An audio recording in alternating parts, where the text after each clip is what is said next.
Hi hello അസ്സാമലൈക്കും welcome back to my channel baby's kitchen.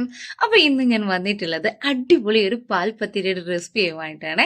മുട്ടയും പാലും ഒക്കെ ആയതുകൊണ്ട് തന്നെ വായിലിട്ടാൽ അലിഞ്ഞു പോകുന്ന ഈ ഒരു പാൽപ്പത്തിരി നിങ്ങൾ വിരുന്നുകാർക്കോ കുട്ടികൾക്കോ ഒക്കെ ഉണ്ടാക്കി കൊടുത്തു നോക്കൂ.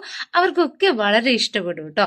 അതുപോലെ വളരെ പെട്ടെന്ന് തന്നെ തയ്യാറാക്കി എടുക്കാനും പറ്റുന്ന ഒരു അടിപൊളി പാൽപ്പത്തിരിയും കൂടെയാണ്.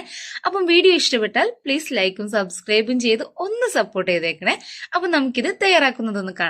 ഇതിനായിട്ട് നമുക്കിനി ഒരു വലിപ്പമുള്ള പാത്രം തന്നെ നോക്കിയെടുക്കാം കേട്ടോ. എന്നിട്ട് ഇതിലേക്ക് ഇതുപോലെ ഒരു 2 മുട്ട പൊട്ടിച്ചു ഒഴിച്ചു കൊടുക്കാം. ഇനി ഇതിലേക്ക് വേണ്ടത് ഒരു 1/2 ടീസ്പൂണിന്റെ അടുത്തായിട്ട് ഉപ്പ് ചേർത്ത് കൊടുക്കുകയാണ്. അപ്പൊ നമ്മൾ ഉപ്പ് ചേർത്ത് കൊടുത്തിട്ടുണ്ട്. ഇനി നമുക്കിതിലേക്ക് വേണ്ടത് ഒരു 2 കപ്പ് മൈദയാണ് കേട്ടോ. അങ്ങനെ മൈദ ഇട്ട് കൊടുത്തിട്ടുണ്ട്. ഇനി ഇതൊന്നെല്ലാം കൂടെ മിക്സ് ചെയ്തെടുക്കാൻ ഒരു 2 കപ്പ് വെള്ളം ഒഴിച്ച് കട്ടയില്ലാതെ നമുക്കിതൊന്ന് മിക്സ് ചെയ്തെടുക്കാം കേട്ടോ. എന്നിട്ട് ഒരു കപ്പ് വെള്ളം കൂടെ ഒഴിച്ചു കൊടുത്ത് ഇതുപോലെ ലൂസ് ബാറ്റർ ആക്കി എടുക്കാം.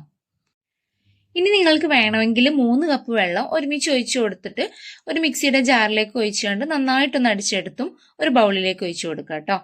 ഇനി നമുക്കിത് ഒരു 10 മിനിറ്റ് റെസ്റ്റിന് വെച്ചതിന് ശേഷം ഒരു ഇതുപോലത്തെ ഒരു ഫ്രൈ പാനിൽ വെച്ച് കൊടുത്തിട്ട് പത്തിരി ചുട്ടെടുക്കാം. അപ്പോൾ ഇതുപോലെ ഒരു തവി മാവ് ഒഴിച്ച് ഒന്ന് ചുറ്റിച്ചിട്ട് മുകളിൽ കുറേശ്ശെ നെയ്യ് തടവി കൊടുത്ത് നമുക്ക് മറിച്ചിട്ട് കൊടുക്കാം കേട്ടോ. അപ്പൊ ഈ ഒരു പത്തിരി ഒരേ റൗണ്ടിൽ തന്നെ ചുട്ടെടുക്കാൻ നോക്കണേ.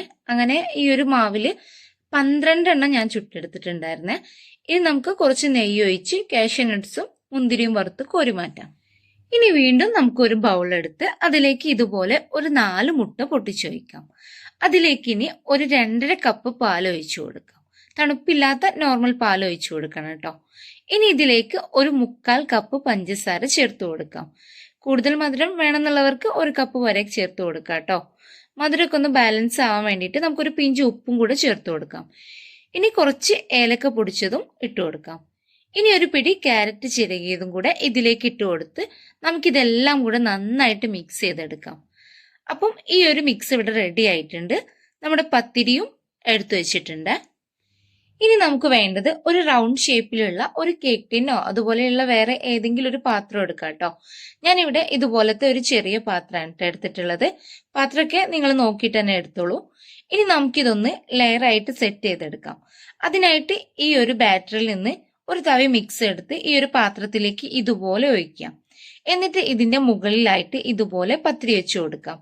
എന്നിട്ട് വീണ്ടും മുകളിൽ മാവ് ഒഴിച്ച് വീണ്ടും പത്തിരി വെച്ച് കൊടുക്കാം. ഇങ്ങനെ എല്ലാ പത്തിരിയും വെച്ച് അതിന്റെയൊക്കെ മുകളിൽ മിക്സ് ഒഴിച്ചു കൊടുക്കാം കേട്ടോ. അങ്ങനെ ഞാൻ എല്ലാം വെച്ച് മുഴുവൻ ബാറ്റർ ഒഴിച്ചു കൊടുത്തിട്ടുണ്ട്. ഇനി ഇതിന്റെ മുകളിൽ നമുക്ക് വറുത്ത് കോരി മാറ്റി വെച്ചിരുന്ന ആ കാഷ്യൂ നട്ട്സും മുന്തിരിയും ഇതുപോലെ അങ്ങ് വെച്ചു കൊടുക്കാം കേട്ടോ. ഇനി ഞാൻ ഇത് ഒരു ചെമ്പിലേക്ക് ഇറക്കി വെക്കാണ്. ഒരു 5 മിനിറ്റ് പ്രീഹീറ്റ് ചെയ്തിട്ട് വേണം കേട്ടോ വെച്ചു കൊടുക്കാന്. അപ്പൊ ഞാനിവിടെ സാധാരണ ഒരു ചെമ്പാണ് കേട്ടോ എടുത്തിട്ടുള്ളത്. അതിൽ വെച്ചിട്ടാണ് ഞാനിത് വേവിച്ചെടുക്കുന്നത്. ഇനി നമുക്കിത് 1 മണിക്കൂർ സിമ്മിലിട്ട് അടച്ചു വെക്കാം. അങ്ങനെ ഒരു 3/4 മണിക്കൂർ കഴിഞ്ഞപ്പോൾ ഞാനൊന്ന് തുറന്നു നോക്കിയിരുന്നേ. അപ്പൊ സൈഡൊക്കെ കുറച്ചുകൂടെ ആവാനുണ്ടായിരുന്നു. അപ്പൊ ഞാൻ കുറച്ചു നേരം കൂടെ വെച്ചു കേട്ടോ. അപ്പൊ നിങ്ങൾ സിമ്മിലിട്ടിട്ട് അഥവാ ലോ ഫ്ലെയിമിലിട്ടിട്ട് കറക്റ്റ് 1 മണിക്കൂർ തന്നെ വെച്ചോളൂ കേട്ടോ. ഞാനൊരു മണിക്കൂർ വെച്ചിട്ടുണ്ടായിരുന്നു. അപ്പോഴാണ് എനിക്ക് റെഡി ആയിട്ട് കിട്ടിയത് കേട്ടോ. അപ്പൊ നമ്മുടെ അടിപൊളി പാൽപ്പത്തിരി സെറ്റ് ആയിട്ടുണ്ട്. ഇത്രയേ ഉള്ളൂ. വളരെ സിമ്പിൾ ആയിട്ട് നമുക്കിത് തയ്യാറാക്കി എടുക്കാവുന്നതേ ഉള്ളൂ. ഇനി നിങ്ങളുടെ കയ്യിൽ ചെറിയ വട്ടമുള്ള സൈസ് പാത്രം ഉണ്ടെങ്കിൽ ഒന്നും കൂടെ ഹൈറ്റിൽ ചെയ്തെടുക്കാൻ പറ്റൂ കേട്ടോ ഈ ഒരു പാൽപ്പത്തിരി. അപ്പൊ കാണാൻ ഒന്നും കൂടെ സെറ്റ് ആയിട്ടിരിക്കും കേട്ടോ. അങ്ങനെ ഞാനത് കട്ട് ചെയ്തെടുത്തിട്ടുണ്ട്. വളരെ ടേസ്റ്റിയും സിമ്പിളും ആയിട്ടുള്ള ഈ ഒരു പാൽപ്പത്തിരിയുടെ റെസിപ്പി ഇഷ്ടമായിട്ടുണ്ടെങ്കിൽ ഒന്ന് ഷെയർ ചെയ്തിട്ടും ലൈക്കും സബ്സ്ക്രൈബും ചെയ്തിട്ടും ഒന്ന് സപ്പോർട്ട് ചെയ്തേക്കണേ. പുതിയൊരു വീഡിയോയുമായി വീണ്ടും വരുന്നത് വരെ ബൈ. Thank you.